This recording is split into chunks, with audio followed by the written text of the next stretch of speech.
I'm Michael Gants, the CEO and founder of a company called JustiServe that helps people find lawyers in their price range.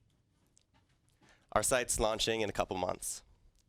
I'm going to talk to you today about growing up with a chronic illness and how that experience opened my eyes to the problems in the legal market that JustiServe is trying to address. When I was growing up, my life centered around basketball. I was sure I was going to make it to the NBA. In the 5th grade, I won a national free throw shooting competition and got my name in the Basketball Hall of Fame. I was in the Hall of Fame before Michael Jordan was. In the 6th grade, things started to change. I would start to have days where the air felt heavy and my stomach churned. I began waking up and feeling like something was pounding at the top of my head. By 7th grade, the headaches and stomach aches were nearly constant. A pervasive nausea seemed to surround me, as if my body was always trying to expel whatever was causing the pain.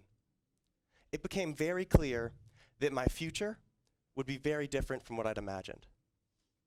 We saw tons of doctors. We saw a new one every week. And not a single one had any idea what was wrong. Until finally, in 8th grade, I traveled down to Johns Hopkins to see a doctor named Peter Rowe. He did something very simple. He had me stand still for 10 minutes.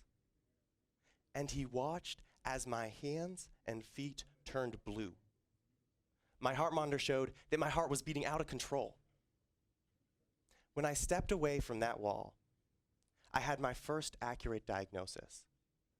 I had an illness called postural orthostatic tachycardia syndrome. What that meant was that the blood did not flow properly through my veins. It tended to pool in my hands and feet, which caused my body to panic and send pain signals to my brain. There was no treatment except to hope that as my body matured, it would gradually repair itself. That was the start of an arduous 3-year recovery. We continued to see various doctors to see what more could be done. As we would sit in the waiting room, my mom would strike up conversations with other mothers. Their stories left me deeply troubled. They told of insurance companies that would cut them off medications they'd promised to cover and cause relapses.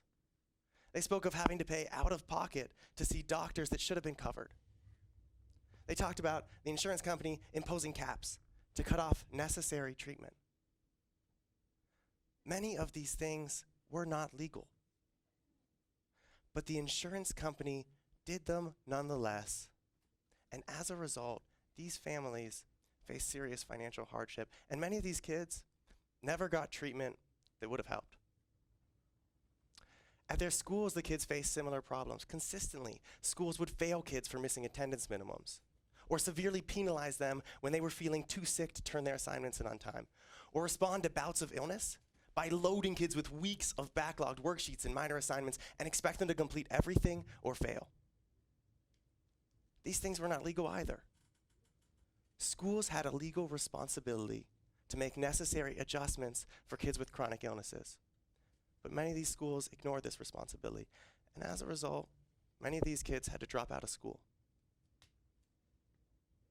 We all faced similar problems with schools and with insurance companies. I, for example, was failing all my classes in 8th grade, and we had to fight just so I could graduate to high school.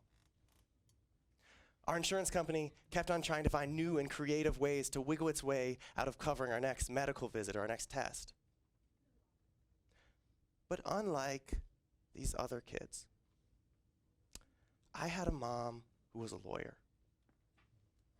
She used her legal skills to successfully fight the school system to pave a path for me so I could graduate. And she fought the insurance company so they covered what they were supposed to. A lawyer saved my life. She just happened to be my mother. As I slowly got better, I felt like doing well in school was the only way to make sure that I did not end up alone and suffering with no future in sight like so many kids I saw on my medical voyage. When I got into Harvard, for the first time, I felt like I had gotten through. Like my illness would not scar my life forever. I felt so grateful for the fresh start that Harvard offered.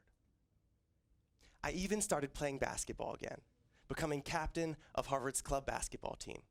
Through it all, I recognized how lucky I was to be there and to be healthy. I could not stop thinking about other kids who were not so lucky. This past summer, I came up with an idea for JustiServe. It's a website where people can find a lawyer no matter what their budget.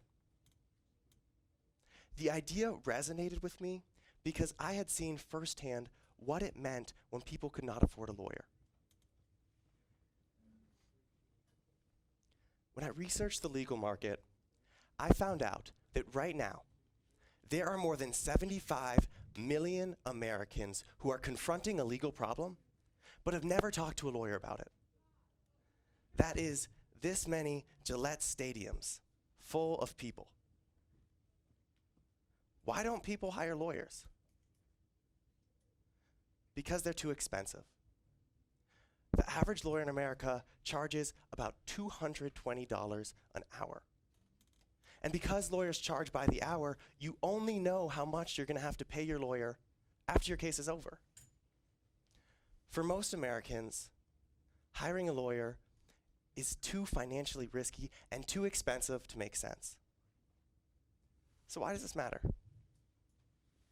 Because our legal system is notoriously difficult to navigate and extremely complicated, and without years of expert training, there's a big chance that someone will be able to take advantage of you. Because people can't afford lawyers, millions of people every year unjustly get kicked out of their homes, unfairly lose custody of their kids, needlessly go bankrupt over medical bills, arbitrarily lose their disability benefits, or are helpless to stop harassment at work. These 75 million Americans get treated unjustly. Just like I saw all those kids with illnesses getting treated unjustly. At JustiServe, we try to change all this by making affordable legal help available to everyone. We do this in two ways. First, we create an open online legal marketplace where lawyers have to be upfront about the total price they'll charge you to handle your entire legal case. Second, we let lawyers spend less time marketing and more time working. The typical small firm lawyer only gets paid for about 25 hours a week of work. The rest of the time he spends marketing and networking to get clients. Instead of networking, lawyers on JustiServe can get clients through our site. On our site, they can build a reputation for outstanding legal work, and they can showcase that they're offering affordable fixed rates. And so they can get clients without networking. And they can use that time they were spending networking providing affordable legal services to those who need it. We make the legal system more efficient and more transparent so that more people can get help. For me, this project has been a healing experience. Growing up with a chronic illness made me feel small, scared, and isolated. When I got better, those feelings did not just go away. I found that the only way to heal my own scars has been to help people whose wounds are still fresh.